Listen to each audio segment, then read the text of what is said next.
Hello, boys and girls. Greg from the Scary Spirits Podcast here to make you another cocktail. This week's cocktail is the Second Coming, and as always, is the featured cocktail in today's episode. We're going to start with our shaker with ice. To that, we're going to add Bailey's or cream liqueur, 2 ounces.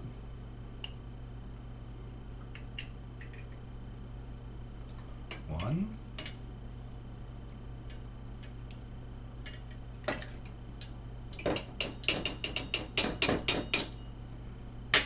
Two ounces cream liqueur.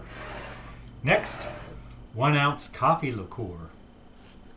I'm using Kahlua. 1 ounce.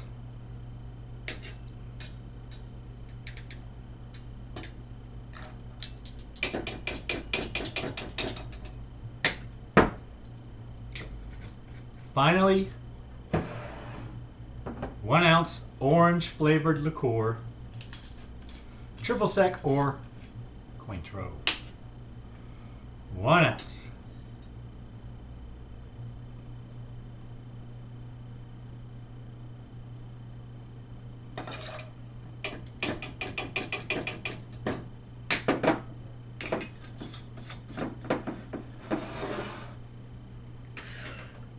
Then we shake.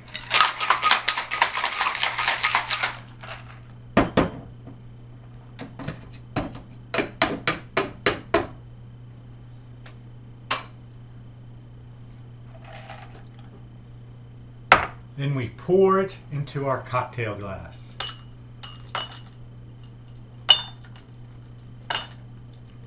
Ice cubes and all, apparently. That's enough ice.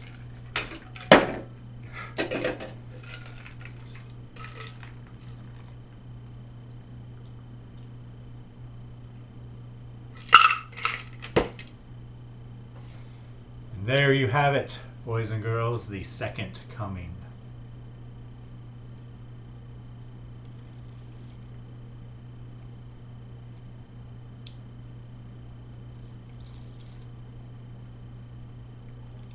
Yeah, pretty good. Thanks for watching. Hope you enjoy the podcast. See ya. Let's be honest, sequels don't always live up to the hype. But sometimes, like this week's episode of the Scary Spirits Podcast, Omen 3: The Final Conflict, a sequel can be, if not quite as good as the original, at least in sort of the same league. And sometimes, it's one performance that really saves the day. And in this film, it's Sam Neill. Holy moly, can that dude play evil, and with such intensity. But I do just want to clarify one small detail. Rottweilers are not evil, even if they occasionally hang out with the Antichrist. Seriously. Cheers. Welcome to the Scary Spirits Podcast. Please be advised that the presenters may use adult language and or discuss adult situations. This podcast is not intended for younger listeners or those that may be easily offended. So, if you're ready, let's go.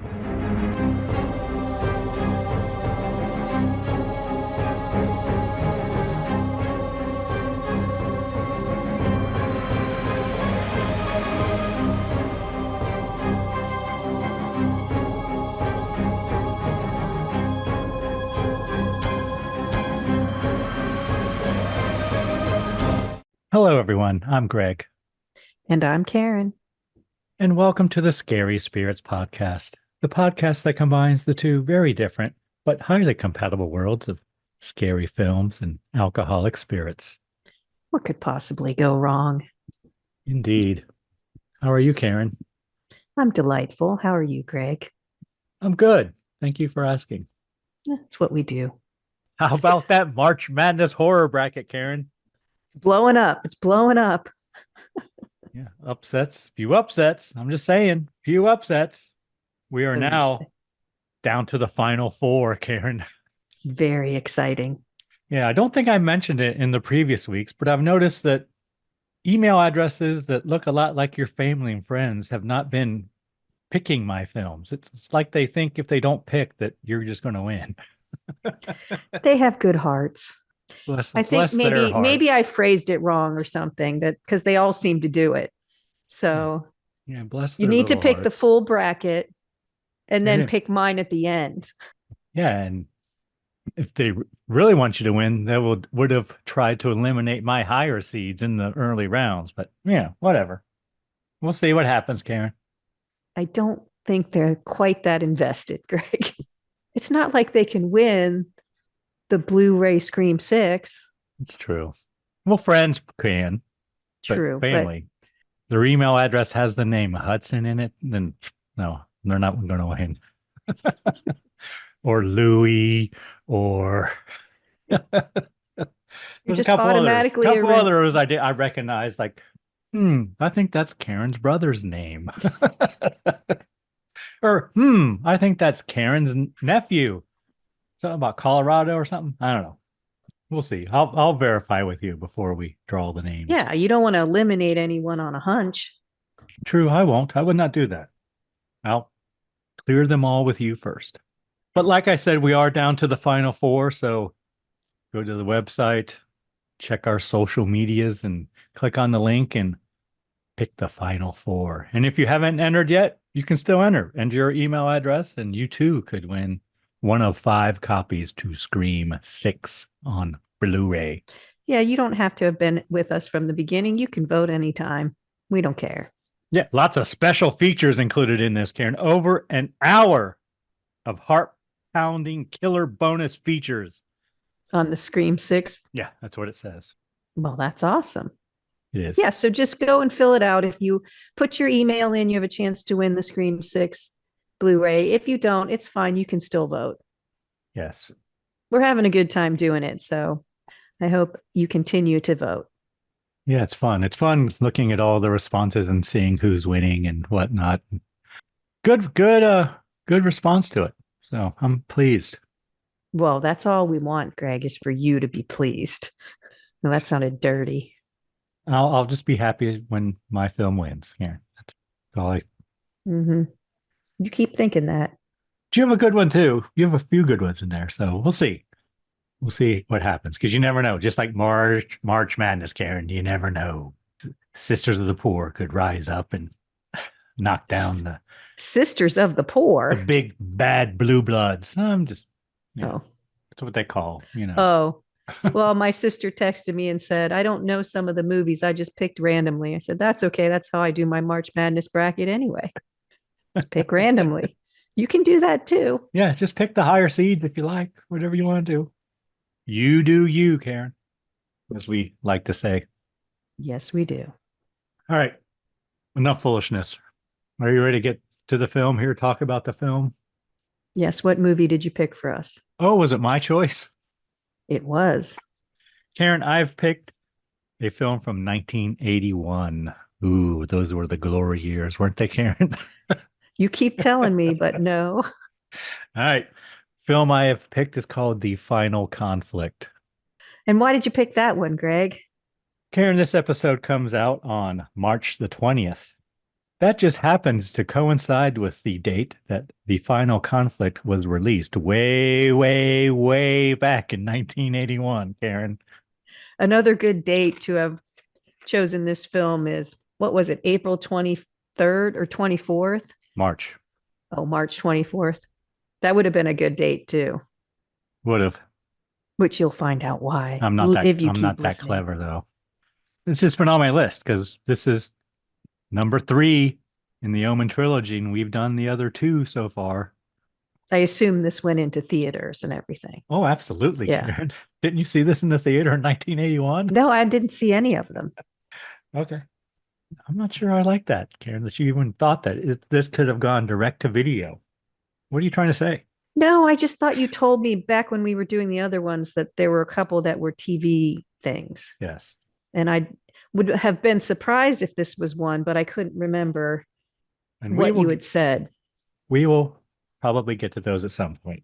So do you have a drink to go For with reasons this? I'll go into later. I do, Karen. And what's that? The drink I have chosen is called The Second Coming. Nice. See what I did there, Karen? Very clever. So we're going to need 2 ounces of cream liqueur or Bailey's. It's the popular name brand.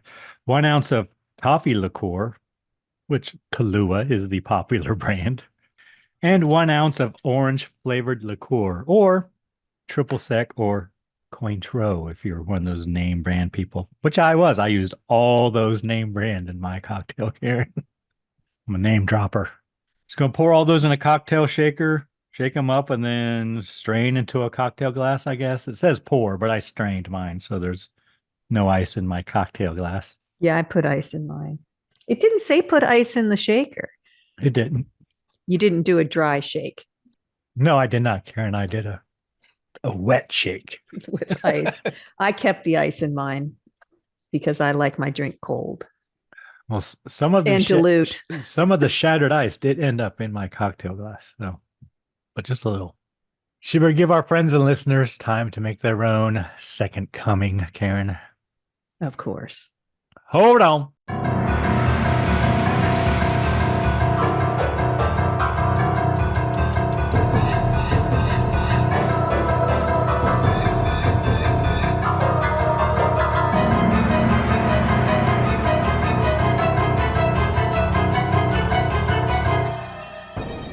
And we're back. Yes, we are. Karen, might you have a brief synopsis for us? I do. Go on. Tell us all a story about Damien Thorn. In this second sequel to The Omen, Antichrist Damien Thorn is now a successful 32-year-old businessman ready to fulfill his destiny. As Damien is appointed United States ambassador to Britain, priests led by Father DiCarlo try to kill him. While Damien prepares for the return of Jesus Christ, he takes advantage of his relationship with Kate Reynolds to recruit her son Peter as his follower. Thank you, Karen. We are a match. Pretty good one. I agree. Pretty good.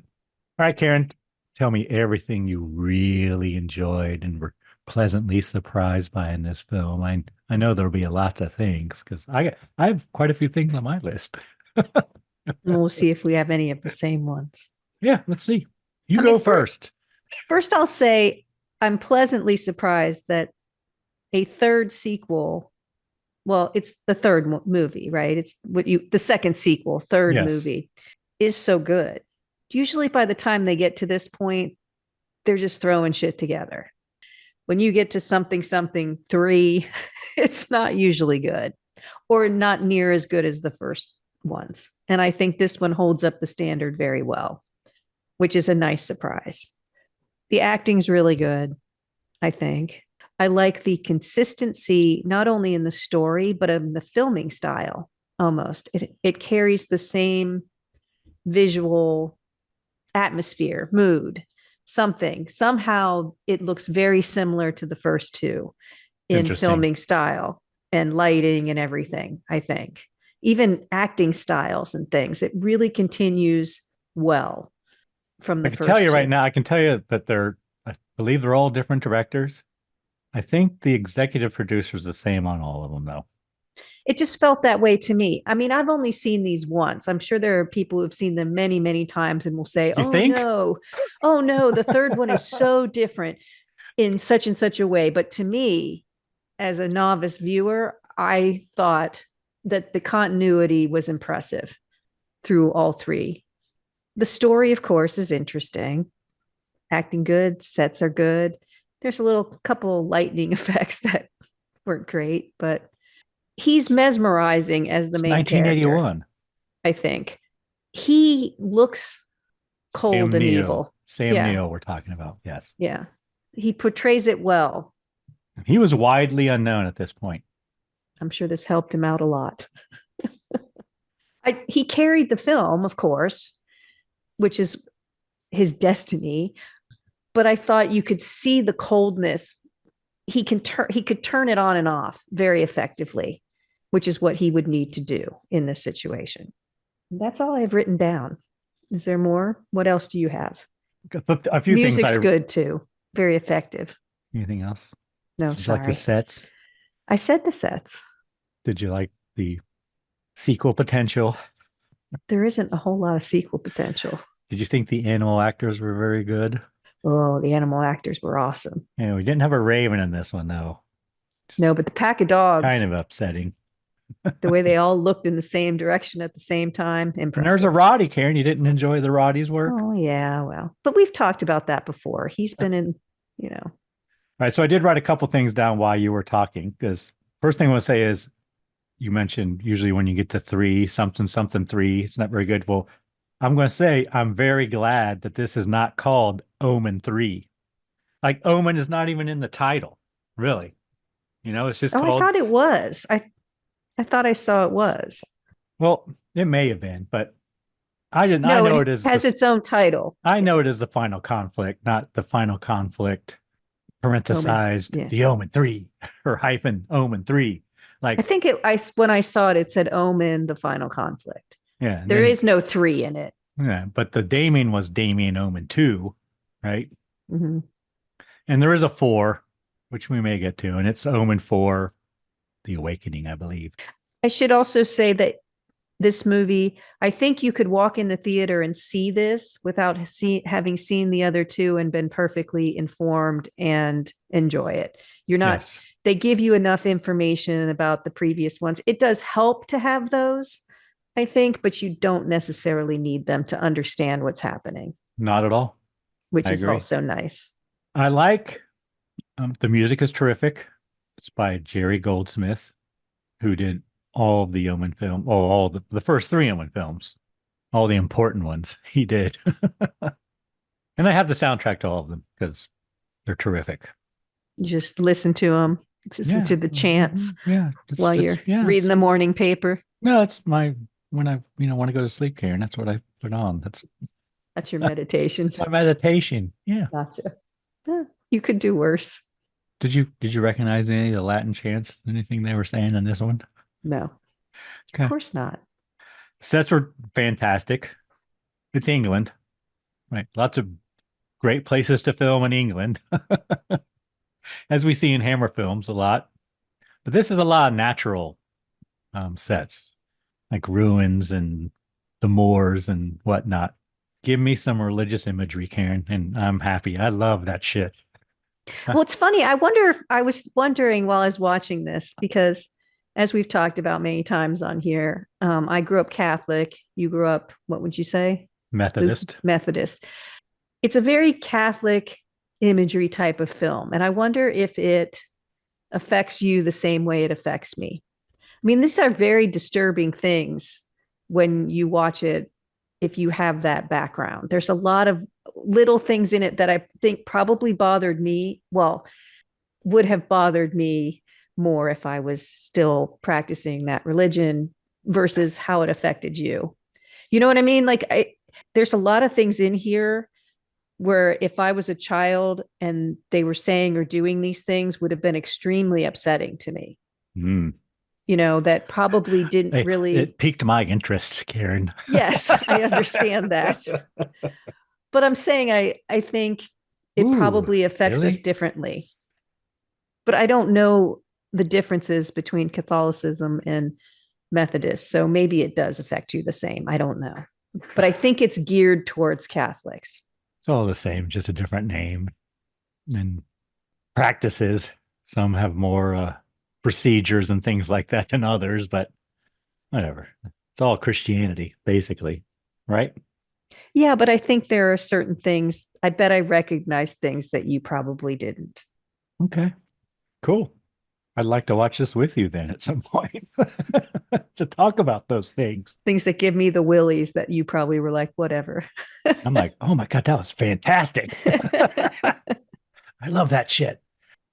Sam Neill, as you had talked about, is terrific. He's fucking awesome. He's probably the thing I like most about this film is his portrayal of Damien. Probably my favorite thing. It's almost like he was meant to play this role, what it feels like to me. Because I saw this way back when too, Karen. So even though I was, and you've modeled yourself after him ever since. I was a little kid, but still. And I do have this in the Omen collection on a Blu-ray. So I watched this using that Blu-ray, and I watched it with the director's commentary. Oh, interesting. So a lot of the dialogue and parts I didn't get at all, or I didn't hear this time, but I've seen it several times, so I thought I would be safe in doing that. I kind of know, like prior to watching it today, if you would have said, "Tell me the story," I could probably tell you the story pretty good, right? So I thought it was pretty safe for me to do that. And plus, I thought it would be interesting. And he did mention that he talked glowingly about Sam Neill as well, the director, and how they cast him, and he was perfect for it. And one of the reasons they cast him is because he didn't have a history, much of a filmography, let's say, that would bring, something to the film, clutter it, like, typecasting or anything like, oh, he's not like he was in that film at all. You know what I mean? Or look at Tom Cruise play. Yes. I mean, I know not, but wow, Tom Cruise played a great Damien, Yes.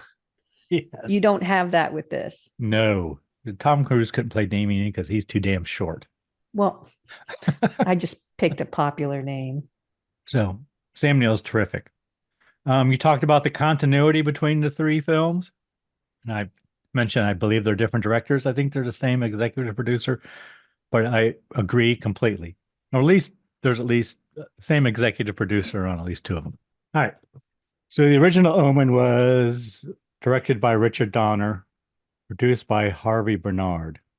Damien Omen 2 was directed by Don Taylor, story by Harvey Bernard, so he was involved in it, and produced by Harvey Bernard. So those first two have a little bit of Harvey Bernard involvement. This one was directed by Graham Parker, produced by Harvey Bernard. So the same producer. This one, I was thinking the executive producer, which was Richard Donner, but I don't think he really had anything to do with the others.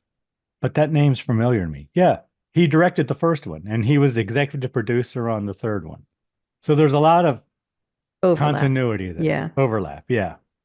And the music is by Jerry Goldsmith, all of them, which I think adds to the continuity as well, because it's very good. It sets the mood perfectly in every one of them. And they are all based on characters created by David Seltzer. And there's a new one coming out, Boys and Girls, which we may talk about at the end. We'll see. See how I'm feeling. See if I feel like being a giver. Okay. I mean, that's pretty much all I've written down about the things I really liked. Effects were fine. Special effects are fine. There's a little gore in there. The first 10 minutes are fantastic in this film. Well, it sure shows a lot in the first 10 minutes. It covers a lot, doesn't it? Yeah. Like, wow, this really rolls. There's enough blood in there for people who want that kind of thing. It's not terrible blood either, is it, Karen? Is it too red for you? No, it's okay. It's not hammer blood. There's a few scenes I really like. I have a couple favorites. Wait, I don't know what you're talking about. What blood in the first 10 minutes? Well, I think it's in the first 10 minutes when the ambassador resigns. Oh, yeah. Okay. Isn't that in the first 10 minutes? It might be, yeah. Pretty close. It probably is. Sometimes it does take 10 minutes is a long time in a film, really. It is a long time. And I was thinking at the very beginning, I was just thinking how fast things moved in the beginning to kind of catch you up to. That's what I thought you meant. And I was thinking, I don't remember a lot of blood in there. That part is fantastic as well. Yeah, they really let you know what's happening. And I will tell you, Karen, that I read this book before I saw the film. The book, the film, the book adaptation of the film or whatever. So I read that first. I read them all first before I watched them. My grandmother had them in her collection, so I borrowed them and read them before I went to bed at night. Nice. I won't go into my favorite scenes. I'll probably mention them when we were talking about it. Anything you didn't like, Karen? I think it drags a little sometimes. It feels like it's a little long in certain times. Just a little, not a lot, not enough to make you uncomfortable with it or whatever. But I think, and maybe it's, our society now where we want things to clip along much faster. It's not a bad thing. It's just, it's a long movie. And there are points where it's like just a little bit of a drag, but not enough to discourage you from watching it. I don't understand the ending particularly. I mean, if it's the second coming and the end of days, I don't quite get it.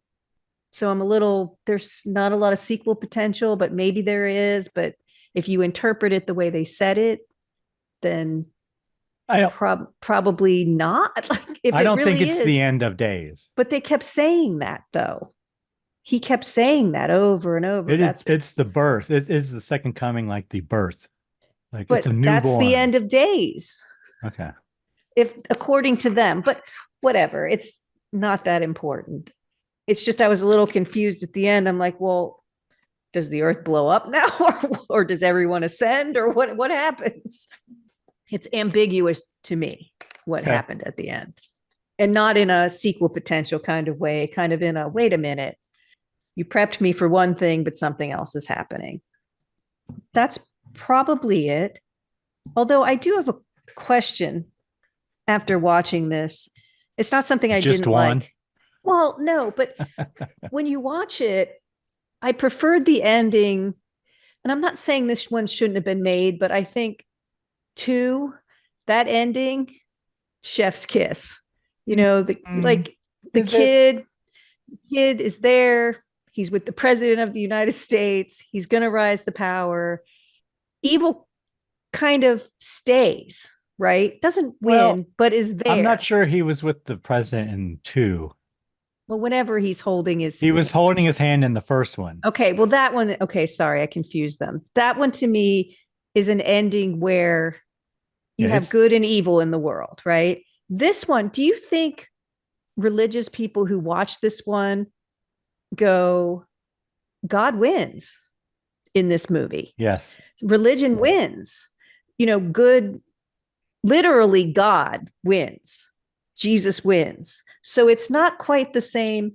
Not that I care that Jesus wins, but it doesn't have that same ambiguous heaviness that the first one has, or dread or horror that, wow, the Antichrist is now in the world. Mm-hmm. Here, I think that's why it's called the final conflict. It's like hooray, but God wins. There's no, unless she's pregnant with his child or some sort of thing like that, then okay. But when you're watching it as a pure, just its own film, it does. I wonder if the church approved it. That's what I'm like. The church used to put ratings in I don't know if it was the Telegraph or the Catholic Telegraph, maybe, that my parents got. And there would be movies in there and they would condemn movies, stuff like, you definitely shouldn't see it. But you're kidding. I wonder if this one got some sort of, I wonder if it's somewhere on the internet where I could find out, because the church wins. I wouldn't be shocked. You know, they did give it their approval. It's just an interesting, because you would think automatically that they would disapprove of it, but they might disapprove of it. I bet the rating was different for the first one versus this one. It might get more people to go to church or something. Anything else you didn't like? Well, no, I don't think so. I mean, there were some animal cruelty things in it that I didn't dig, but whatever. No animals were harmed, Aaron. But it's hard for me to watch those. I don't like that kind of stuff, but it adds to the story. So is there anything you didn't like in it? Well, first, I'm going to touch on a couple of things you said. You said it's the end. Well, first you said it's a long film, and I when I pulled it out today to watch it, and I saw it was 108 minutes, and I'm like, ooh, I didn't remember it being that long. You know, it's 108 minutes, right? But I thought it was more like 90 or a little under 90, 80, you know, something like that. It is a little long, I would say. But there are some long scenes that I love. They're important, but there are probably others that aren't. But it doesn't bother me, really. You know what I mean? Mm-hmm. The ending, I wholly agree with you on the ending. It's not the ending the way I remembered it. And I'm thinking I'm remembering the novelization. Oh. Where we don't really learn in this film, do we? Unless I missed it in the dialogue when the director was talking over it. We'll get there, boys and girls. They don't really say how they how they identified the Nazarene, as I call the child the whole time, because that's what he calls him, or it, or whatever. They don't really say how they No, protected the because child. they said there was only one child left, And and then they kill that child. So yes, I don't know how that but the happened. priest tells the reporter that no, the child is safe. So whatever. He can do whatever he wants at this point. We've had him safe. He can't get to it. Okay. Well, and there's just so he's the Nazarene is a baby. Yes. And then and we can get to this in the scenes, but Damien's at the ruins and he's screaming, Mhm. show yourself. And I'm thinking, Yes. well, what the kid's supposed to do? Roll out? I mean, It's going to come out there like the what's the insurance commercial, baby? like he's a baby. It just seems like Bring maybe it. this conflict could have happened 15 to 20 years after this moment, or something. But the baby can't show itself. It's in a bassinet. It's, I don't know. I actually That was kind laughed of at funny. that point. Yeah, that's true. I'm like, what's he going to do? Waddle on out there? I don't know. So, spoilers, boys and girls. I believe in the novelization, it's revealed that the second coming is actually a female, which is why when they killed all the male babies, they didn't kill. No, it didn't work. Yeah. That would be tricky. Yeah.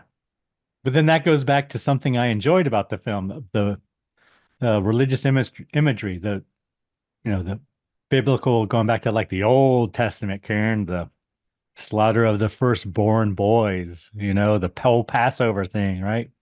Yeah, It's kind of harkens back to that, right? absolutely. Yeah. Something I didn't like that you didn't mention. So I think this is because I read all the books and everything, but there are 7 daggers. Yeah, they'd only need, I thought in the first one they needed all 7 to kill him. They do. But this one they don't. Right. And that's an issue I have with it. Yeah, I noticed.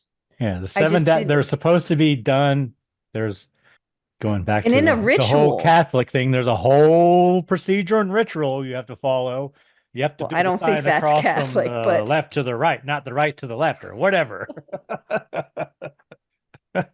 There's a whole thing you have to do. It's special. You got to do one, and this one, and then that one to form the sign of the cross. You stab the daggers in the sign of a cross. That's only 4. Well, they need 7 apparently, because apparently they need a tail and the bottom of the cross. I don't know, but I do remember that from the first one with the father, and they even mentioned the father here. Maybe they need 3 to go down the bottom to make it a true cross. I don't know. But I did notice that. So I made a note that I'm like, yeah. But if you don't know the first one, you don't even think of that, right? Because they don't talk about it in the second one either. There are 7 daggers, and you just need to stab them with 1, apparently. And I think in the first one, it has to be on holy ground too. Yeah, they were in a church. He drives them to the church. He does. Could just but this, I think, was holy over the side ground. Of the road and stabbed him and been done with it. But no, where they'd get him here, it they is. Were. But other attempts were made where it wasn't holy ground. So true. In the museum, in Damien Omen 2, mm-hmm. The Thorn Museum, also known as the Field Museum, if you live in Chicago or have been there. All right. Anything else you didn't like? No. All right. Before we give our cocktail rating, Karen, would you like to hear a review of the time?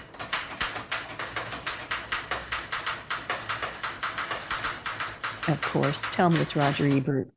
First of all, I'll tell you this film has a 29% approval rating on Rotten Tomatoes.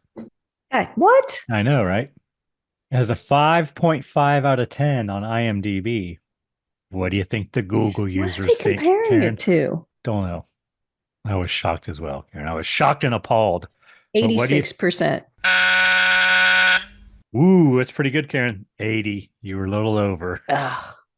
But Google users know what they're talking about. Yeah, they usually go higher on these kinds. All right. The review I have is from a film critic named Roger Ebert, Karen.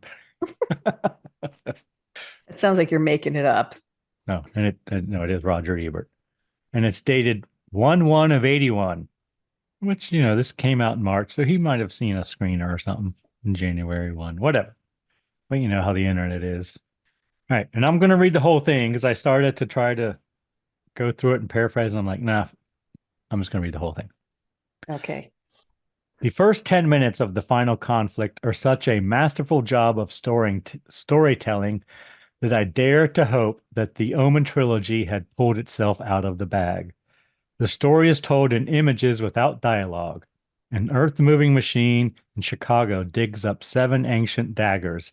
A workman carries the daggers home and pawns them. An antique dealer buys the daggers from the pawn shop. They go on auction and are eventually carried to an old monastery in Italy, where the abbot solemnly prays before them. These are the daggers, we learn, that are necessary to kill the Antichrist. This is a terrific opening, but alas, the moment the final conflict turns to dialogue and plot, it loses its inspiration. If Armageddon is as boring as this movie, we'll need a program to tell the players. Loyal students of the Omen trilogy will know, of course, that this final conflict has been brewing for a long time, ever since 1976, when the original and rather effective The Omen was released. And that when the U.S. ambassador to Great Britain adopted a child, we learn, well, he wasn't really adopted, was the devil reincarnate. In Damien Omen 2, the kid grew up, went to military school, and set the stage for his eventual confrontation with the forces of good. A subplot was introduced involving Thorn Industries, a multinational conglomerate with plans to dominate mankind by controlling the third world's food supply. As the final conflict opens, the adopted son is in command of Thorn Industries and is himself named Ambassador to Great Britain, as well as chairman of the United Nations Youth Committee. He does not make a very good youth chairman, Karen. No, they did. That kind of just drops out too. You don't really see him do a lot with that. Shortly after moving to England, he learns that Christ has been reborn and orders his flunkies at Thorn to kill all the male children born between midnight and 6 a.m. on the suspected day. That includes the son of his most trusted assistant, but so carelessly is this movie assembled that we're never quite sure if the associate A knows and believes his boss is the son of Satan, B is a diabolical creation himself, or C is just on the payroll. I kind of agree with that. Well, I wondered that for a while until he gathered all the followers. And I said, "Oh, okay, he's in. He knows." Yeah. Somebody on the staff must be in full sympathy with Damien, however, because in the attic of the U.S. Embassy in London's Berkeley Square, he has a room devoted to the Black Mass. But it's not in that. It's in his house, but whatever. Including a grotesque wooden effigy of the crucifixion. It's not in the embassy, it's in his house. So Roger Ebert, you were wrong. I found myself thinking irreverent thoughts like, what did they tell the movers as they were carting the crucifix upstairs? That is funny. So it goes. In addition to its opening sequence, the final conflict has one other great scene involving a fox hunt and a plot by the priest of the Italian monastery to lure Damien away from the hunt and kill him. This scene is wonderfully staged and edited. I agree. But the movie is otherwise a growing disappointment. As we realize that the apocalyptic confrontation between the forces of good and evil is being reduced to a bunch of guys with Italian accents running around trying to stab Damien in the back. I would not, of course, dream of revealing this movie's ending, but it's not cheating to say how disappointed I was as Damien slinks through an abandoned cathedral screaming the equivalent of, "Come on out, Nazarene, come on out and fight." Exactly. And the last scenes are a disappointing anticlimax that raises once again the ancient question, why is evil always so much more colorful than good in the movies? 'Cause the sinners are much more fun, Karen. Doesn't everybody know that? But yeah, I'm glad he mentioned the hunt scene. I hadn't read that prior, and that is probably that's my favorite scene in the film. All right. What kind of cocktail rating you want to give this film, Karen? I think Sam Neill makes this movie a 2. I wonder if he wasn't in it, I'm not going to if it argue with you, Karen. if it would be a 3, because there isn't. It's good, but there's nothing exceptional about it except Sam Neill is exceptional, I thought. I agree. So I think it's a 2.5, but I'm happy with a 2 because of him. I agree, Karen. And Sam Neill's one of the reasons I was so looking forward to doing The Mouth of Madness. You know, the other film we did with Sam Neill. Because anytime I think of Sam Neill, I think of this film.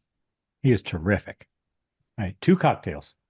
There is also a poignant thing that I kind of want to bring up now in case I don't remember to say it later, especially in like the hunt scene where Damien can control the animals and everything. And, we mentioned, he does kill all these or mastermind the killing of all these babies.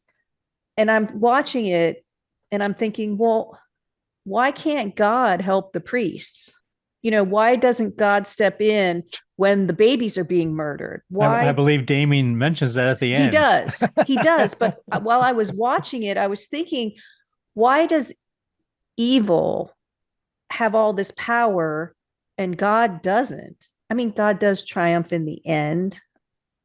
But he lets all these horrific things happen before that happens. And so it's kind of something, as a person of faith, it's difficult. I mean, a lot of people will just say it's God's plan. Well, I don't think it's God's plan for a pack of dogs to choose, but it always kind of makes me wonder, like, even, and you can cut this out if you want to, but when you're watching, how many holy wars have there been in the history of the world? I know, how many innocents have died in the name of God?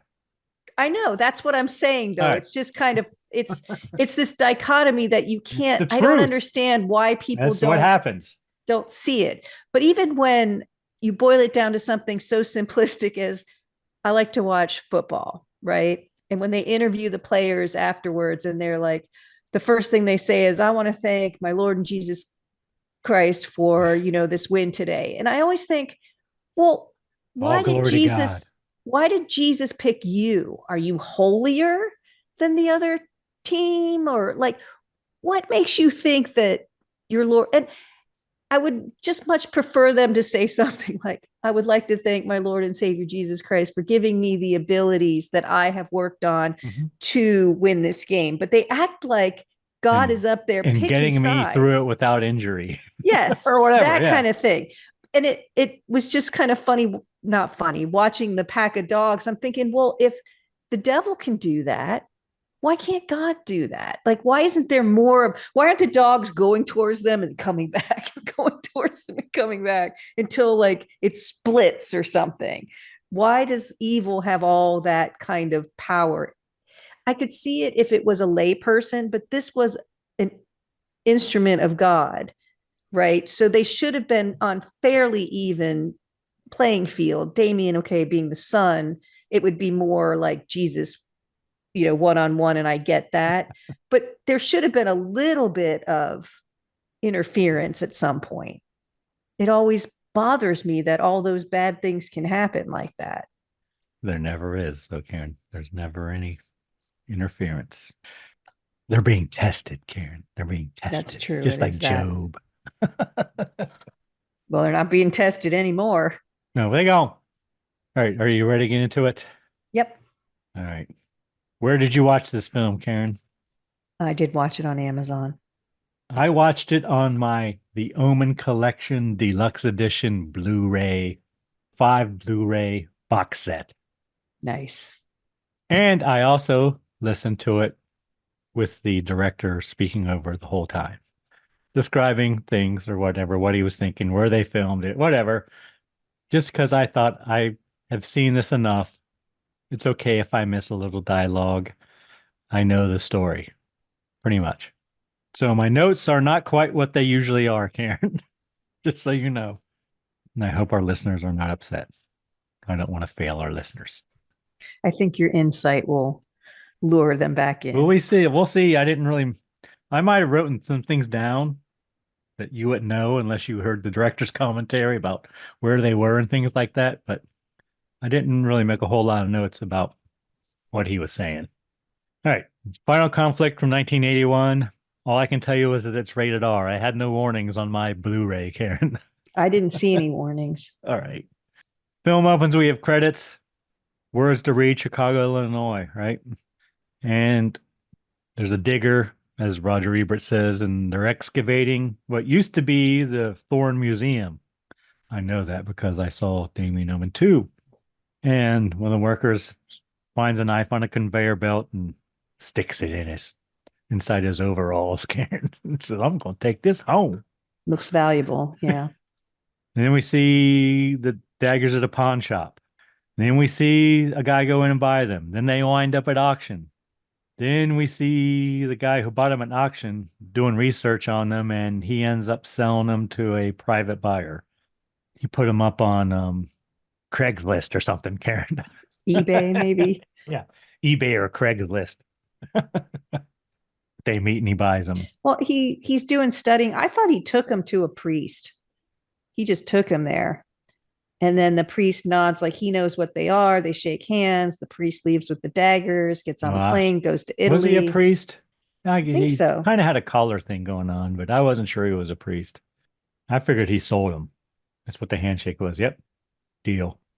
So then we're in someplace in Italy. A monastery. Yes. Subiaca, wherever that is. Subiaca, Italy, and a monastery.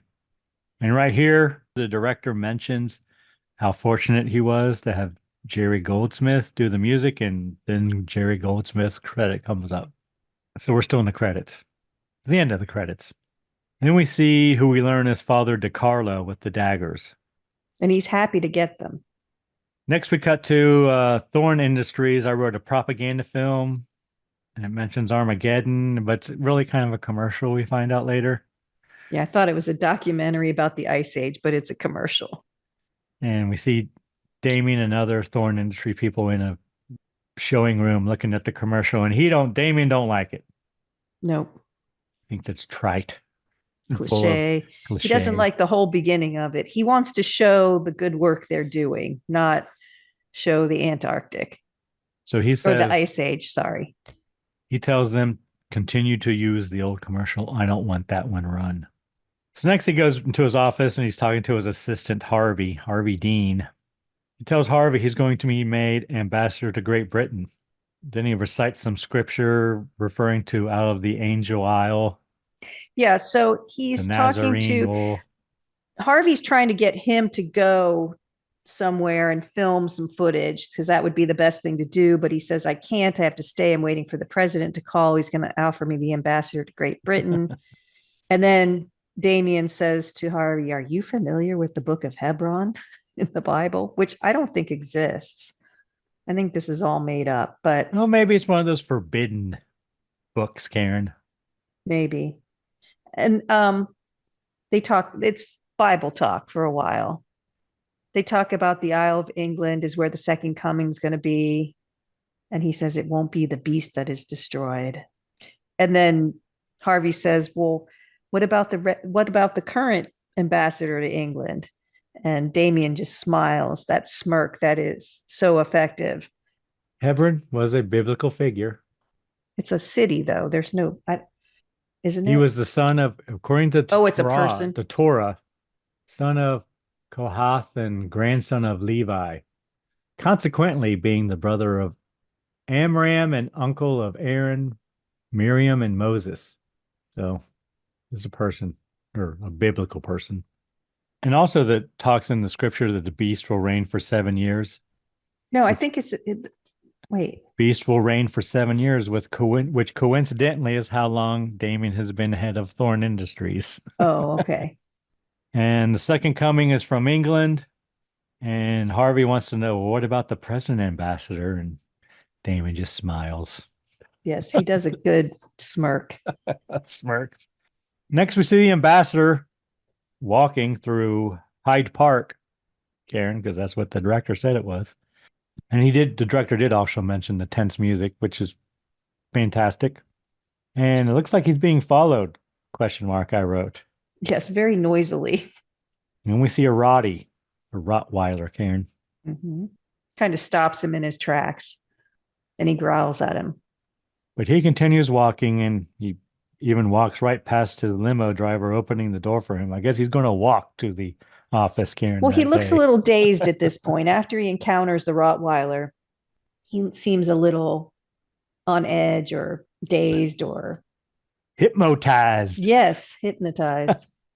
So he gets to his office, walks in, and he washes his face and looks in the mirror, and he looks horrified at his reflection, Karen. I don't know why he was upset. He looked, but there was Latin chanting, so maybe he saw something we didn't see. Was it Latin, Karen? It was. What did it say? Not sure. So then he begins to build a trap, I wrote. Kind of like he's building a mouse trap, like the game Mousetrap. He does say he's going to have a press conference. Building a trap. Using like the ribbon from the typewriter and wrapping it around the doors. Typewriters are old-timey computers, boys and girls. Yes. Word processors. Then we see the reporters coming down the hall, and they get to the door, and he's, making sure he looks presentable and fixing his suit and whatnot, and things on his desk. And they knock at the door, and he says, "Come in." Bang! He's shot in the head, Karen. Yeah, so when they open the door, it triggers the gun. He's got a gun in his desk drawer that shoots himself in the head. It's effective. Blowing blood all over the seal of the United States behind him. Blood and brains, yes. Yeah, like shoots him right under the nose. It was shocking.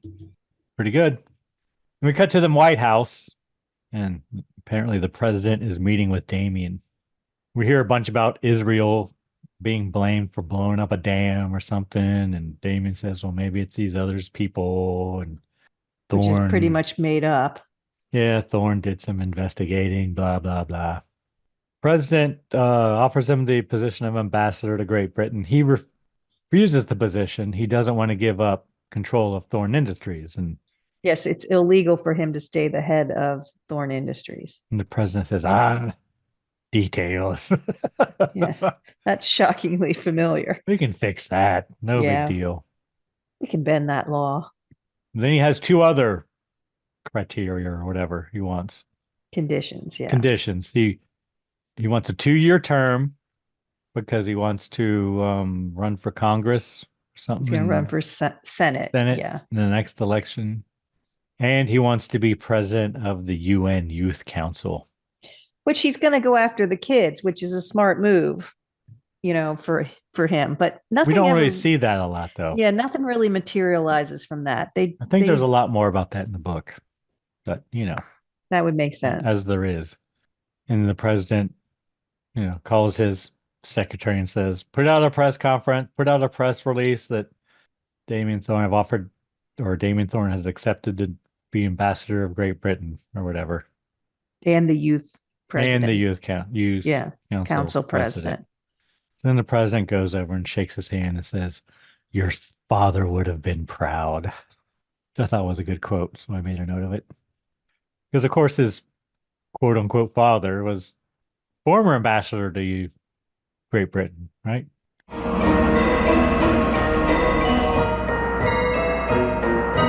You've just listened to half of this week's episode. Are you loving it? If so, can you do us a big favor and leave a review wherever you listen? Reviews help us grow the podcast. We just want to say thanks so much for your support. Now let's get back to the good stuff.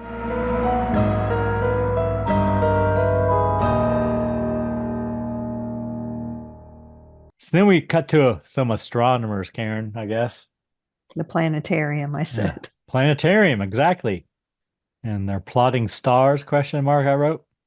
Yeah, they're talking about Cassiopeia, which is a constellation in the northern sky named after the vain queen Cassiopeia, mother of Andromeda in Greek mythology, who boasted about her unrivaled beauty. Cassiopeia was one of the 48 constellations listed by the 2nd century Greek astronomer Ptolemy, and it remains one of the 88 modern constellations today. It is easily recognizable due to its distinctive W-shaped, formed by 5 bright stars. You can see it year-round. Well, it's found high in the above sky. 35 north. It's found high in the sky in October, November evening, so not far from Polaris, the North Star. Okay, there you go. And at that time of the year, you can use the Big Dipper to find Cassiopeia. You can follow the pointer stars, and you can find it that way. I don't know a lot about constellations. I always wanted to, but it's something I never learned. And like the Big Dipper, Karen, Cassiopeia can be seen even on moonlit nights. It used to be known as Cassiopeia's chair, because really it's a woman sitting in a chair. Mm-hmm. In the 1930s, the International Astronomical Union gave this constellation the official name of Cassiopeia the Queen. Bottom line is, Karen, spot the constellation Cassiopeia the Queen somewhere in the northern sky during much of the year and throughout much of the night. But yeah, good stuff. So they're plotting stars and they're using, what are those called? Those used to put on your overhead projectors, the clear plastic film. Whatever. So he asked for the star plotting on June 1953 and December 1928. And he lays them on top of each other because they're clear. And you can see that the stars are getting closer. They're merging towards a point. And apparently there's an alignment coming. Yeah, they talk about parsecs. Yes, how quickly they're moving, which, if you're interested, is a unit of length used to measure the large distances to astronomical objects outside the solar system. It's approximately equal to 3.26 light years, or 30.9 trillion kilometers, 19.2 trillion miles.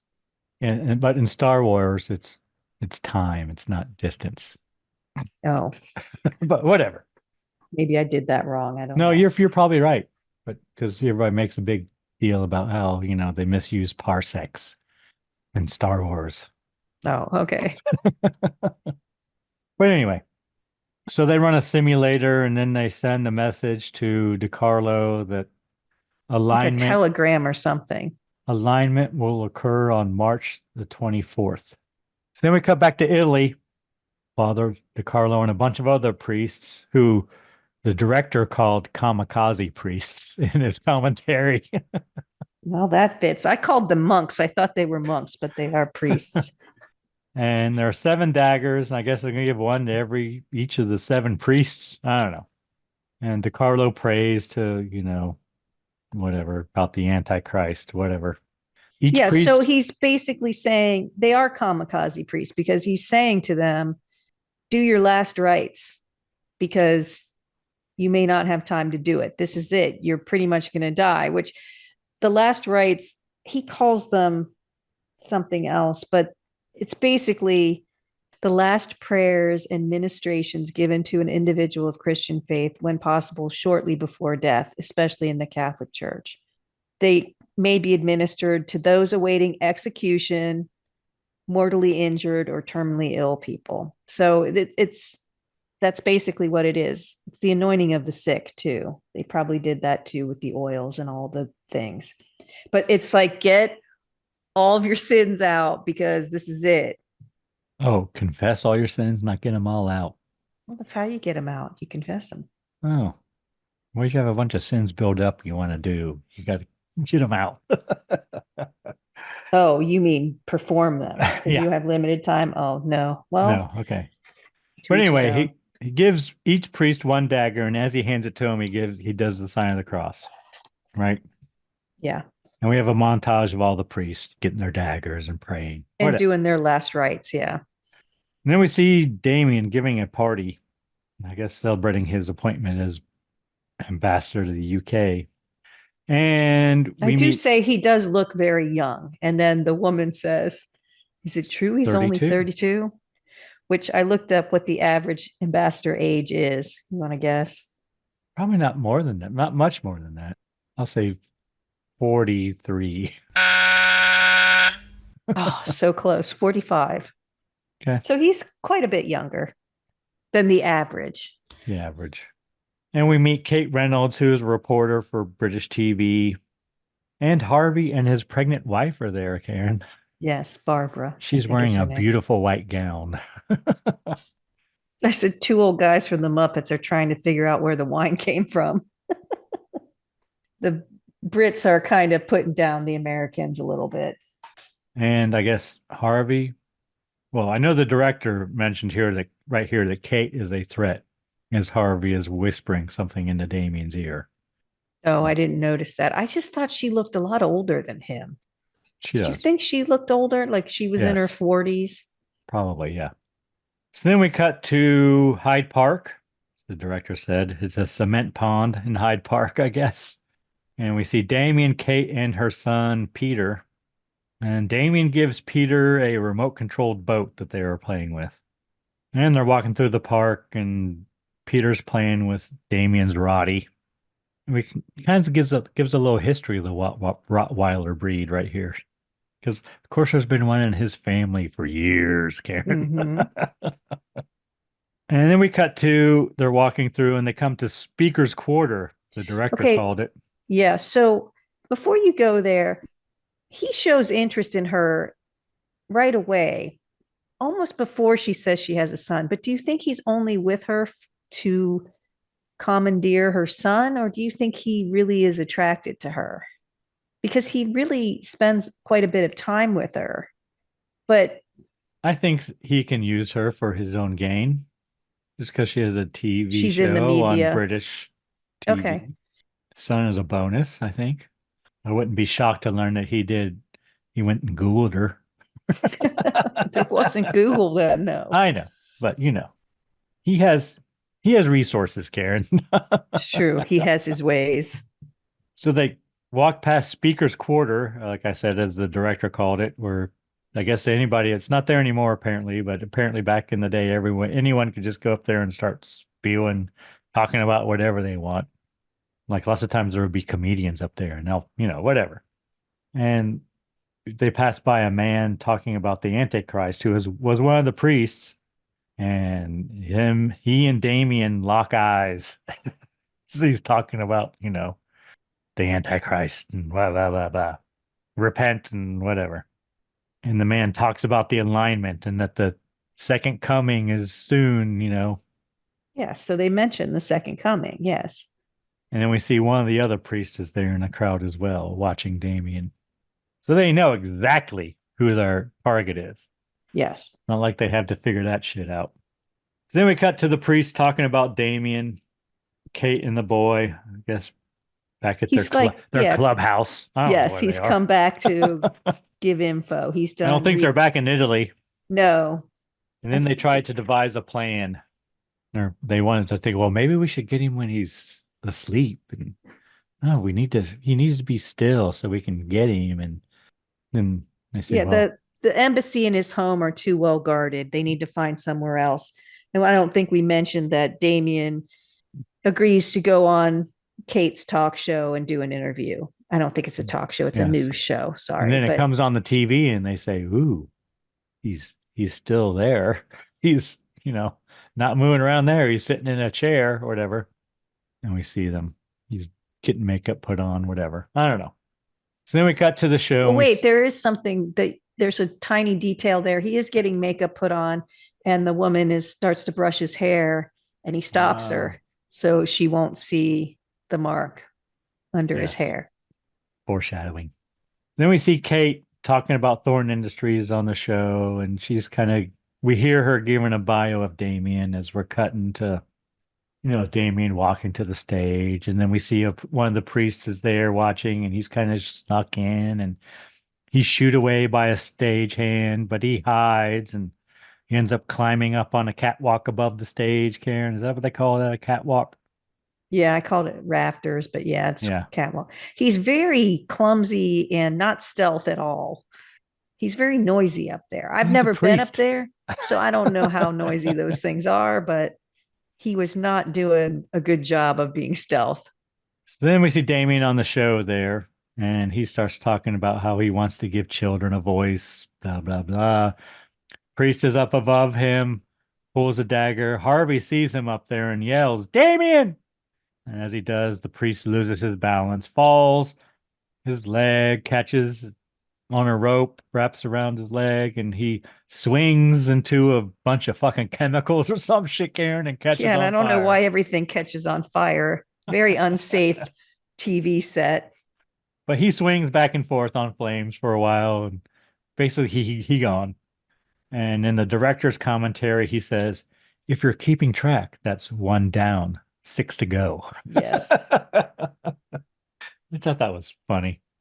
And then Damien walks away as the guy's like melted in plastic and shit because, of course, he got wrapped up in the plastic scenery and drapery or whatever. So he's melted pretty good. And they, put him out with fire extinguishers. But Damien sees the dagger on the floor and he knows exactly what it is. Yeah, I thought he left it, but then he didn't. Then we see Damien and Harvey at Damien's house. Damien shows Harvey the dagger and tells him what it is.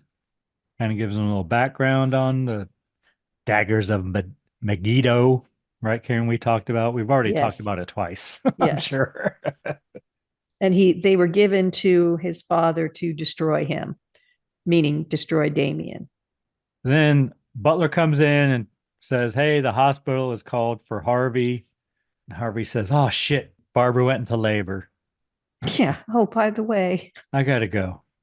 Can I borrow your car? And then Damien says, Harvey asks, well, where are the other 6? And Damien says, that's what we have to find out. Somebody must have dug them up at the old Thorn Museum in Chicago. Call Bueller.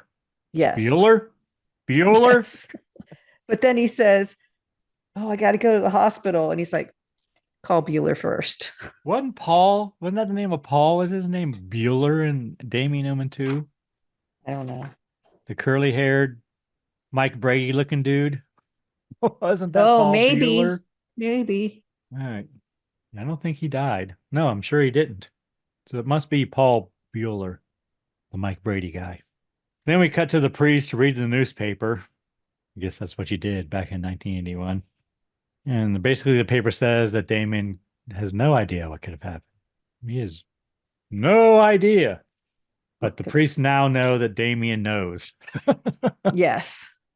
The jig is up. Yeah, and they decide to point their efforts to finding the Nazarene, the second coming. Yeah, to protect Christ child. Yes. Christ child. Then we see Damien climbing the stairs in his house, not the embassy. Roger Ebert climbs it's funny because up there. The house is amazing. In all these movies, the ambassadors live in these amazeballs houses. Like they're large and just rugs and tapestries and art and antique furniture and beautiful. And then he goes into this kind of, it's not hidden exactly, but inner hallway, and it doesn't have anything. I said, well, this isn't a nice section of the house. It's very plain. It's a little beat up, but whatever. But he goes up. What are those stairs called? They're spiral, I guess, but not really. Surprised no one fell down the middle of those because they always do. Usually, yeah. So he climbs all the way to the top of the house and goes into his little inner sanctum room there and begins praying to Satan. And the director said that we see an inverted crucifix, what he called it, based on a German carving from the 14th century, he says. Was it inverted? That's what he called it. When I think inverted, I think upside down. Yes. But his back is it's twisted front to back. Yeah, there was something. Yes. I couldn't figure out how it was odd. He wasn't facing out, he was facing away. So you saw his backside. Yes. Yeah. And he was kind of wrapped around it, not hanging on it. He was wrapped around it more. So Damien tells the crucifix that he will fail as he always has. He's talking to Christ now, right? Yeah. It's kind of a soliloquy about how Jesus is a buzzkill and Satan gets all the fun stuff. Basically, monotony of human existence is the real hell, and heaven is the ecstasy of the devil's kingdom. Because he says you're denying mankind joy. And Damien at one point grabs the crown of thorns around the Christ figure's head, obviously impaling his hands, right, with the thorns. But he's pushing it down harder on Christ's head. Yes, and he vows to destroy the Christ forever. And he walks away. And right here I wrote there's a nice shot of the blood running down the face of Jesus on the cross. Yeah, that's a very, I think that's called something, but I can't remember what.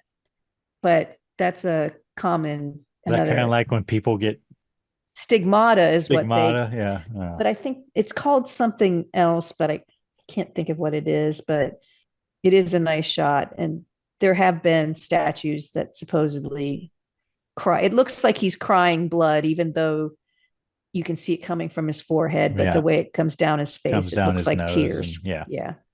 So then we cut back to the planetarium, right? The observatory, and the priests are learning where the three stars will converge.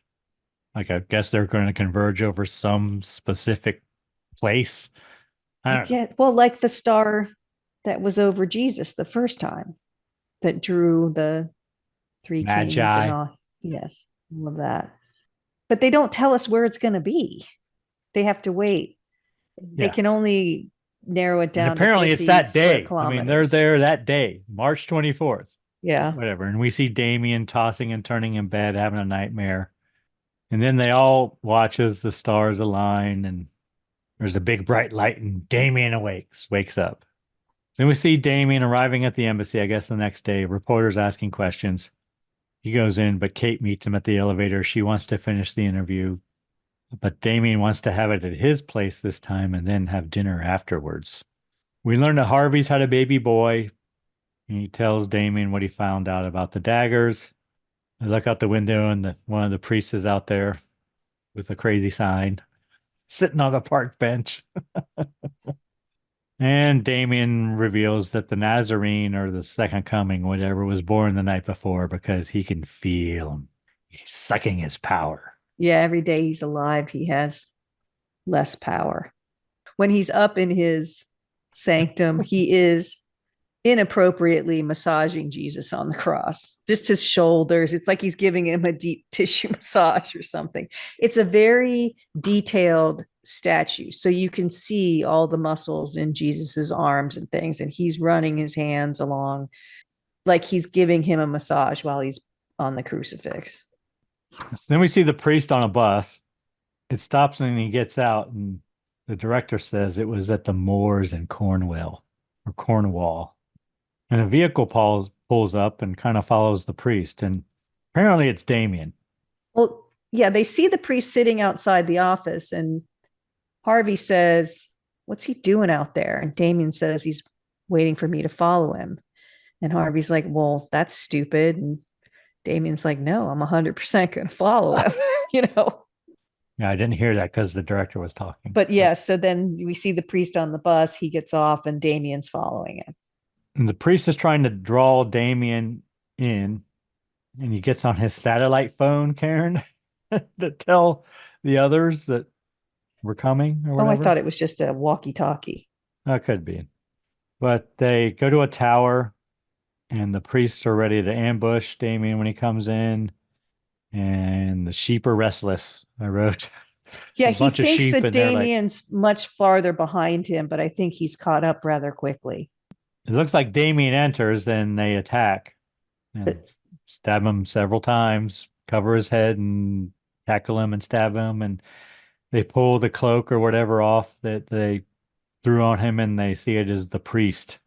And they say, "We are possessed. It was him. I know it was him. I saw his face. We are possessed." He used some razzmatazz to make him.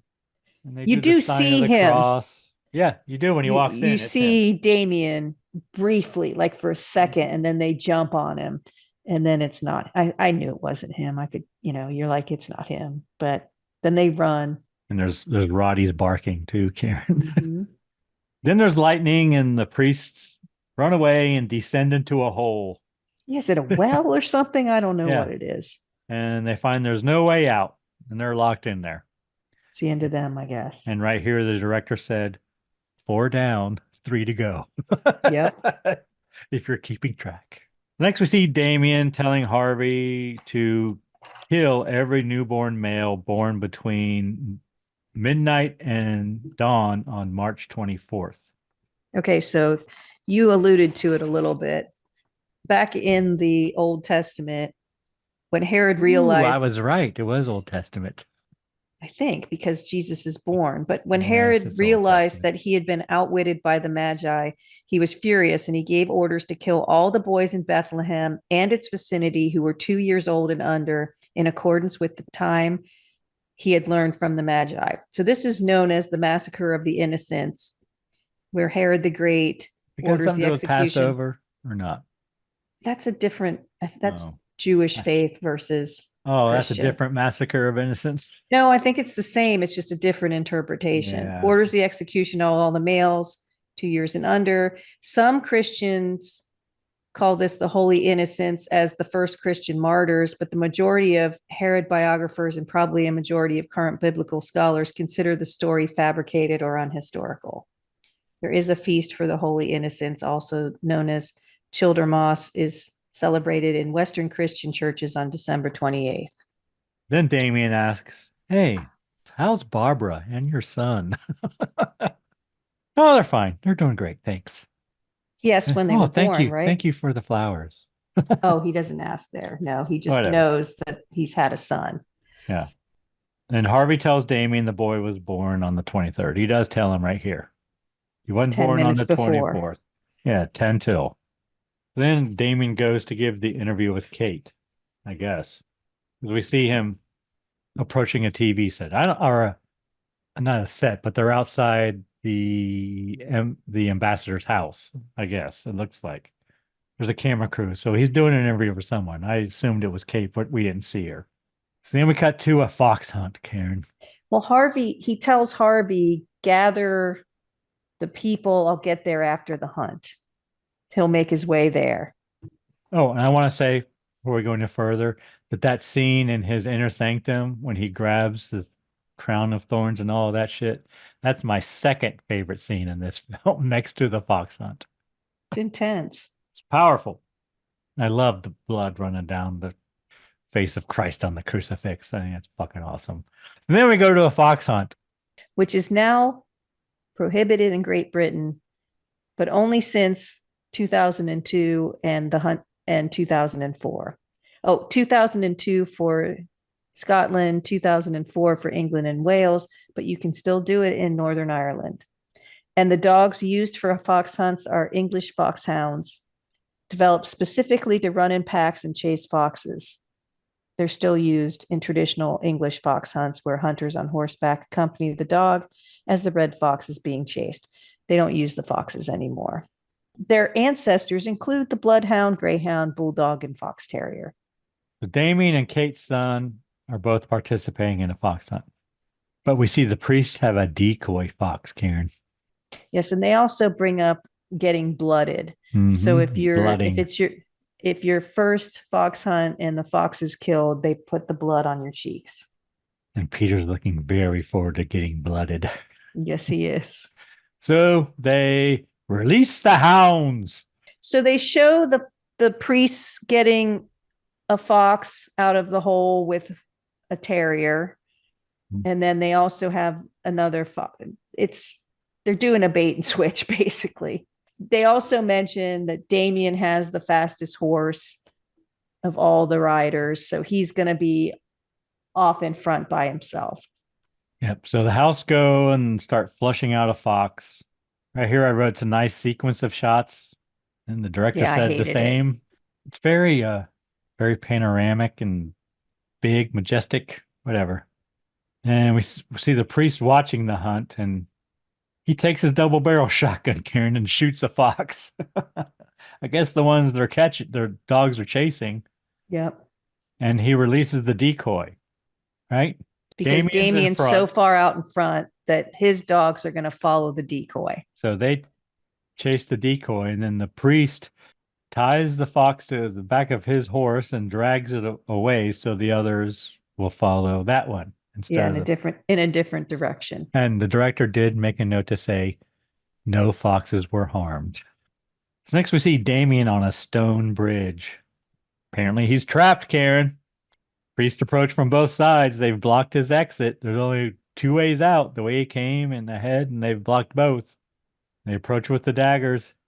One of them is on a white horse, Karen, and Damien stares at it and hypnotizes it, and the horse spooks and throws the priest over the bridge. Next, we see all the foxhounds staring at the other priest, Karen. That's probably my favorite intently. Shot in the whole movie. I don't know what they were looking at. He must have been holding a piece of meat or something. I don't know, but it was intense. Yeah. If you've worked with dogs at all, those dogs looked intense. And then Damien says, take him. And the foxhounds converge and attack the priest. We hear the screams of the priest. And right here, the director says, one priest left. But Damien does take off his ascot and dips it in the blood of the priest. He returns to the others. Pretty brutal, really, if you think about it. That's pretty brutal. He returns to the others, and Peter runs to meet him and asks if he got a fox, and he says yes. And he wants to know if he's blooded, does it count? And Damien says, it counts to me. And he wipes the blood on Peter's cheek, and Peter grabs his hand, and he knows. I wrote, he knows. He seems to know. Yeah. Because I thought he was going to lick it or something, the way he pulled it. He almost tried to pull it across his mouth, but he's all in. Then we see a helicopter, nighttime, I guess after the hunt. Damien arrives at a quarry. I called it a quarry because that's where the director said they filmed it. What it looks like. And Lots there are a lot of people. Yeah. Lots of people. He said they had like some 400 extras or something. I was going to say it, but the way they filmed it, it looked like thousands. Yeah, they did different shots, but they had special people in front because those are the people we see later. Yes. It's a mix of different careers, different ages. We see a nurse, we see kids, we see a priest. There's a priest there. Yeah, lots of people. Damien gives a speech. He tells them to slay the Nazarene. So this is a good place as any, but the Nazarene, just according to the Gospel of Matthew, Joseph and Mary resettled in Nazareth after returning from the flight from Bethlehem to Egypt. According to the Bible, Jesus grew up in Nazareth from some point in his childhood. And some scholars think he was born in Nazareth. But the interesting thing is, it's the largest city in the northern district of Israel, and it's known as the Arab capital of Israel. It's also the center of Arab and Palestine nationalism. The inhabitants are predominantly Arab citizens of Israel. 69% are Muslim and 30% are Christian. 30.9% are Christian. I would have thought it would be Christian because that's where they thought he was born. So I thought that was just interesting. But he tells them to slay the Nazarene. If they do, they will inherit the earth. If they fail, Karen, they will spend eternity in the blessed bosom of Christ. But do you hear me? And they chant, we hear and obey, we hear. So we cut back to Harvey's house, and he gets on his satellite phone. That was pretty funny. It's like a briefcase. It's a briefcase phone. Yeah. He's got to like wind it up. It's like MASH. Didn't they have to do that in MASH? Yes. And he begins giving whoever he's talking to info on all the newborn males that were born on March 24th. Yeah, addresses and names and addresses. And we see Barbara and one of her friends pushing carriages. That's pretty ballsy of him, knowing his kid really was born during that time. And he's just like pretending and giving out names and addresses of other kids. I thought that's not good. So Barbara and her friend, they separate. They go their separate ways. Barbara's friend starts walking down this hill and wham, she's hit in the face with a ball thrown from some kids in a yard. And she lets go of the carriage and it rolls down the hill, Karen, and is hit by a car. He gone. And right here I have baby death montage. It is. Because that's what it is. We got that. Then we have a baptism, Karen. The priest. Yeah, what did the priest do? Probably could crushed see. its skull, like that soft spot in a baby's skull or Oh, something. okay. I didn't know if he drowned him in the holy water or what he did.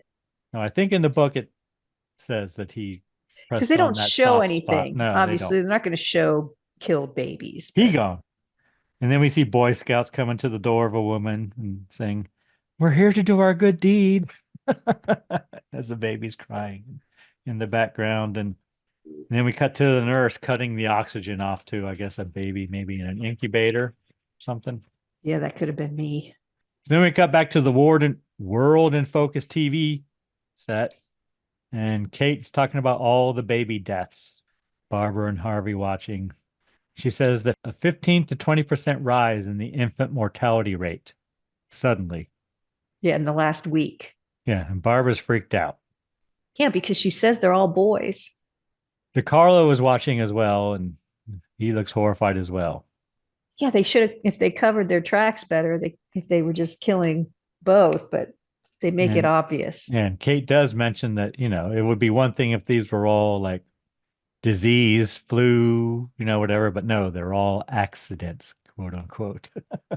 Then DiCarlo goes to see Kate, and he tells her they were all boys. So no one has made that point until right now. And he says they were also all born on March 24th. Between midnight and 6 a.m. But she doesn't share his face. She doesn't believe him. He gives her the birth certificates of all the dead children.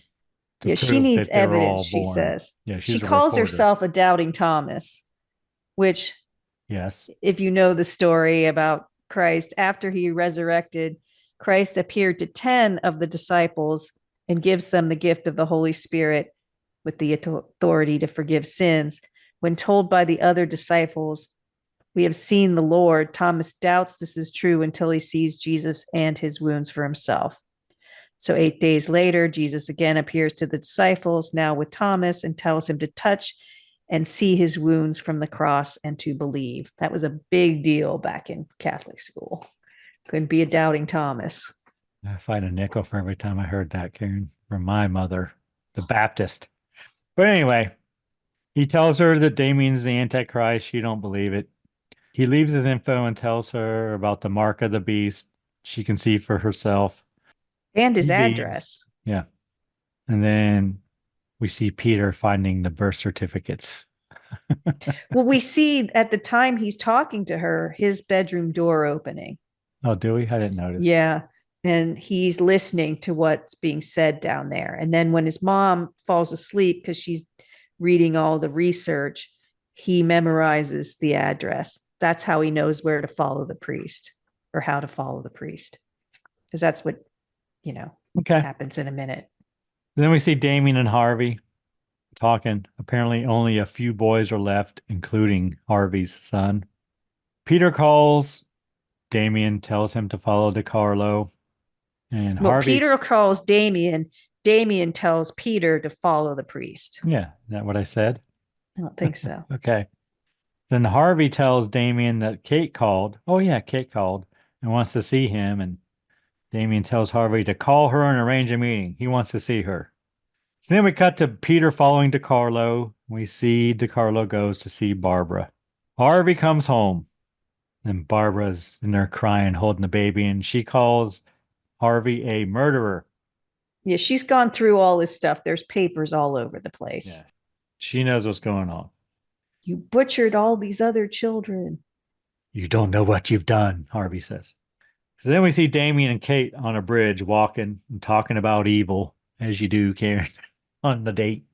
And then he says, "Oh, come down here. Let me show you old Nick." They go down to the edge of the stream. Kate says, "Old Nick is another name for the devil." He says, "Oh, yeah, and it's also a good name for a pike." So I don't think there are pikes in streams in England, but I don't know, whatever. It was weird. I didn't think that scene needed to be in there, really. I mean, he does she falls in. She falls in. Yeah. Barrier gives way. She falls in. And she asks Damien for help, and he eventually pulls her out. Yes, but he takes his time. And then cut back to Damien's house. Kate says she felt like a moth that got too close to the flame. Yeah, she's drying out. She's in front of the fire wearing some of his clothes or something. And then we cut to them in bed, Karen having relations, I think. Yes. And he basically tells her all is pain. Everything is pain. Well, she just says, I just want you. And then he starts treating her awfully rough, pounding her head on the bed. And Love is pain. Birth is pain. It's all pain. Everything's pain, Karen. that's not how it should be for the devil. I thought everything was good time Charlie's. There shouldn't be any pain. Isn't that what he was saying up in the sanctum up there? You don't understand. But Kate wakes up in bed next, is what we see. And we see She's beat up. she has scratches all over her back. And bruises. She gets up to put on Damien's clothes again, and we see one bare breast and buttocks. Karen, I wrote. Yep. She leaves the room, goes to look for Damien, and steps over the Roddy. Yeah, which I was surprised he didn't get up. But well, the director said this was like, does Damien want to be found? Oh, gotcha. You know what I mean? Trying to put some wonder in our minds about whether or not he's orchestrating it all at this point. Yeah. Makes sense. Then she goes to look for Damien. She climbs up the stairs and finds Damien in his little inner sanctum up there on the top floor, asleep on the floor. Naked, I assume. And she starts looking through his hair and finds the mark of the beast. A cluster of 6s, Karen. And she walks out and she backs up slowly. She backs out of the room, but his eyes open as soon as she leaves the room. So he knows she was there. Next, we cut to reporters questioning Harvey as he enters the embassy. He says Damien's not even there, blah, blah, blah, blah. He walks in. Trying to talk to him about the whole fiasco of the interview with the person that died and all that stuff. He walks in and sees Damien is in the office, and Damien asks Harvey about DeCarlo and why he went to see Barbara. What was DeCarlo doing at your house? And Harvey's like, I don't know what you're talking about. Well, I don't know. Damien says, Peter. And then Peter comes from behind, and he has notes, detailed notes. Yes. At such and such a time, the priest known as DeCarlo entered the house and spent 1 hour and 22 minutes talking to Barbara. And Damien tells Harvey to kill his son. He is the only one left. And he does mention how Abraham was, there's a whole story about Abraham. God asks for his son Isaac to be sacrificed, and Abraham is mortified, and it's a horrible story. And then he takes Isaac up to the altar, and he is about to stab him because that's what God wants, but God stops him. So it's not really the same thing. You have to be willing to do it, and Abraham was willing to do it, but God stopped it before it happened. That's not how it's going to happen here in a minute. Well, God didn't stop any of those other babies from I know. either. I know. So then we cut to Barbara ironing clothes, Karen, as you do. See, so why, my question, this is a major plot flaw to me. Barbara would not still be in that house. There's no way that Barbara and that baby would still be in that house. I wondered as well, the same thing. She would have left. You would have thought, yeah. She was hysterical, unless he's controlling her even now, to make her stay. But yeah, I wouldn't even have been there when he got home. I would have been gone once I saw what I needed to see. True. Out the door. But you're a new millennium woman, Karen. Okay. This was the 80s. So Barbara's ironing clothes. There's a big cute Roddy in the window. Yes. And there's lots of steam coming off the iron. It's hot. Yeah, she sets the iron down, walks to the window to shoo away the Rottweiler. Then she walks back and she looks at the baby and she sees image of the baby with a torched face, basically, melted face. Then she picks up the iron and the baby turns back to normal. So I think she's having hallucinations, Karen. Then we cut to Harvey. He arrives and starts yelling Barbara to start packing her bags. Yeah, because we didn't mention it, but Damien basically threatens his baby when they're talking. Not directly, but something like it doesn't matter. I don't know. But it's made clear that baby's going to die. So we see her unplug the iron and she goes after Harvey. He gone. Yeah, with just a burn on his face. Yeah, burn on his eye. He gone. And the baby's gone too, because Harvey sees the baby. We don't see it, but the Harvey sees it and he's Yeah, and he screams. Yeah, mortified, and he turns around and bang, she she hits him gets with him. it. Yeah. Then we cut back to the world in focus set. DiCarlo arrives. He tells Kate that Peter is now one of Damien's disciples. He also says that he has the child, the Christ child or whatever. So the child Yes. is safe, but Peter is not. Your son is not. Yes, it's 11 o'clock. Do you know where your children are? Yeah. She obviously does not. She thinks She thinks she does. she thinks he's home asleep, but he's not. No, And he hasn't been he's in with school. Damien.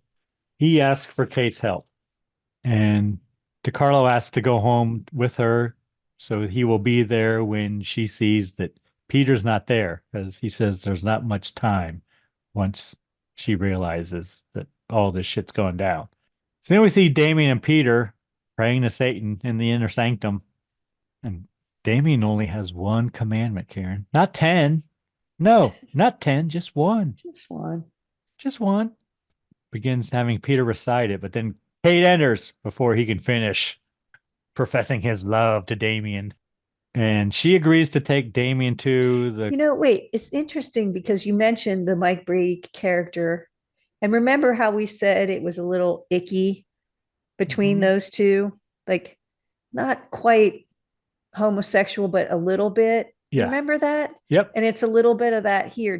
He was a young kid, pedophile kind of thing going on back in that movie, and it kind of mirrors it here a little bit. It's a little less here than there, but it's, I would say a lot less. But yeah, it hints to it. Yeah. well, I don't know if it's just got that intensity of the emotion between them. And so Kate agrees to take Damien to the Christ child if she can have Peter back. Peter and Damien leave her in there, and she asks the crucifix for help. So then they arrive at Downton Abbey, Karen, because that's where they filmed this. The director really? said, yeah, a ruined monastery is apparently what it is, Downton Abbey. And this, of course, is way before the show, boys and girls, the PBS show. And they enter the monastery, and DiCarlo attacks Damien, but Damien uses Peter to shield himself from the knife. Peter gets stabbed in the back. He gone.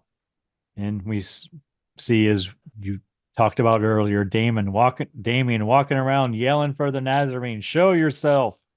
And there's lots of whispering voices, and the director said he used lots of whispering voices, to simulate spiritual activity and things. Eventually, Kate comes up and stabs Damien in the back with the dagger and calls him a bastard. And then Damien heads towards where the altar would have been in the Abbey. And we see a bright light from above, Karen. And Damien says, Nazarene, you have won nothing. He collapses. Then we got scripture to read. And it's dawn. And we see Kate carrying Peter to we see an angel. A nun. Well, yeah, we do in the bright light. There's an angel as Damien falls to his knees. Yeah. And says, you've won nothing. An angel or Christ. Whatever. And then he dies. And then there's behold the Lion of Judah. And it says, but it's at the end of days. And I'm like, does everybody die? What's happening? What's happening? And then she's just walking out with Peter, who I guess is really dead. Yep. But she walks towards what looks like a nun praying over Damien at the altar. I didn't see that. Yeah. I just saw them walking out. Wasn't it her and the priest walking out and she's carrying her kid? There was a nun there. Oh, I didn't see that. Yeah, there was like a nun kneeling over the body of Damien on the altar praying. She walks towards him with Peter, and then they all walk out. And then we have Revelations 21, verse 4 on the screen. More scripture to read. And I did write it's a beautiful ending shot. That's the end. Doesn't make any sense, but it's pretty photographically. Oh, never mind. So according to Wikipedia here, DiCarlo appears carrying Peter's body and hands it to a praying Kate. So it wasn't a nun, it was Kate. Oh. And as they leave the ruins, Bible passages are shown on screen. The end, credits. All right, Karen, what'd you think of the second coming? The cocktail, I mean. Well, I have to be honest. I didn't have any Baileys. So I used chocolate. It's really good. We made a Bailey's drink before, so I thought I had it, but I think I used I had a little one. And I was like, well, what else do I have that's kind of creamy like that? And I had the Godiva chocolate, and it's very tasty. And I don't like coffee, so Yeah, I I was gonna thought say. the Kahlua, but there's not, it mixes really nicely. So it's really, if you switch out Bailey's for Godiva chocolate, it's excellent. What did you think of yours? It's good. It's good with Bailey's as well. Yeah, mine has evaporated. Should have made a double. That's good. It's all alcohol too, really, but It is. not high alcohol, but it's all alcohol. Yeah, I liked it. Would like some whipped cream on it though, Karen. That would have been delicious. Right? Maybe some chocolate sprinkles. Hey, anything we learned today? We learned about Cassiopeia. You had a lot of that stuff too. But what a parsec is. I did have that a score is 20 years. So when he says 100 score, that's 2,000 years plus 1 month. But we didn't mention it. When fox hunting was outlawed in England, a little bit about the English foxhound, about Herod and the orders to kill all the boys in Bethlehem, what a doubting Thomas was, last rites, average ambassador age, and Nazareth. And blooding. And bloody. All right, ready to move on to the next film, Karen? Yep. I believe that's your choice. Is it? So is it not? exciting. Oh, yes, it is. Tell us all, Karen. What film have you chosen for us next week? I've chosen the 2016 horror film Happy Birthday. Any reason you chose this film, Karen? Any reason at all? It's my birthday week, Greg, when this comes out. I believe it comes out on your birthday, doesn't it, Karen? I celebrate all week, Greg. Oh, it's a week-long celebration. Yeah, I wish. It does come out on my birthday. If you listen in real time, this will come out on my birthday. Next episode, everyone should raise a toast to Karen for her birthday. And if they wanted to do that, Karen, might they have a cocktail? Yes, it's a chocolate cake shot. Sounds delicious. Does it have Godiva chocolate and It does Kahlua? not. It has whipped cream vodka or vanilla vodka, hazelnut liqueur, and heavy whipping cream, and also whipped cream. Can I put chocolate sprinkles on it too? Yes, you rim the glass with cream cheese icing and cocoa powder. That's optional though. You don't need to do that. Of course you do, Karen. You're trying to send me to a diabetic coma once again. I keep trying, but you don't need to put that on the rim. So you need 1.5 ounces of whipped cream vodka or vanilla vodka, 1.5 ounces of hazelnut liqueur, 1/2 ounce of heavy cream, and you do put whipped cream on the top. You shake it all together, pour it into the glass. If you've rimmed the glass, that's extra, but this serves 2. So good thing you told me. it's a tall shot. Okay. I'm looking forward to that, Karen. I'm sure it's a winner. Probably. All right. Anyone you need to thank this week, Karen? I'd like to thank our listener. There's a lot of podcasts out there. Thank you so much for spending time with us. What about you, Greg? Who do you need to thank? As always, I need to thank the band Verse 13 for providing all of the music in the Scary Spirits podcast. The music definitely makes the podcast better. And the Buckeye State as well. Again. Anything else, Karen? Please drink responsibly. Yes. Thanks for listening to the Scary Spirits podcast, where the movies might be iffy, but the drinks are always solid. We would love to hear from you. You can find us on Facebook, Instagram, and YouTube at Scary Spirits Podcast, or go to our website, scaryspirits.com. And if you want the direct line, email us at info@scaryspirits.com. If you really want to help us out, leave us a review on Apple Podcasts. And remember, always drink responsibly. See you next week.